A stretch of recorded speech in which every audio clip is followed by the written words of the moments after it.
साथियों नमस्कार।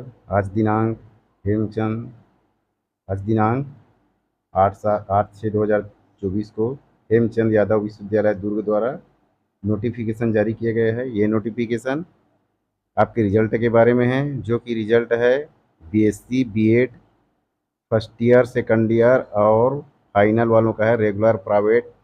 रेगुलर वालों का नया सिलेबस से है। इसी प्रकार सप्ली एटी केटी का भी है, एक्स का भी है। तो यहाँ पर कुल मिलाकर 6 रिजल्ट जारी कर दिए गए हैं। आप देख सकते हैं कौन कौन से 6 रिजल्ट हैं बीएससी बीएड का। ये फर्स्ट है, ये second, third, four, five, six, यहाँ तक है। आज दिनांक को जारी हुआ है। ये सभी 6 रिजल्ट है, आप देख सकते हैं। और अपना रोल नंबर ऑफिशियल वेबसाइट में जाकर चेक कर सकते हैं। ये रिजल्ट आज जारी हुआ है। इसी प्रकार से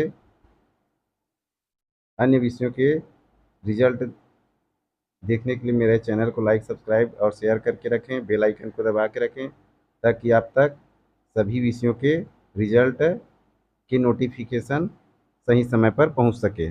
धन्यवाद।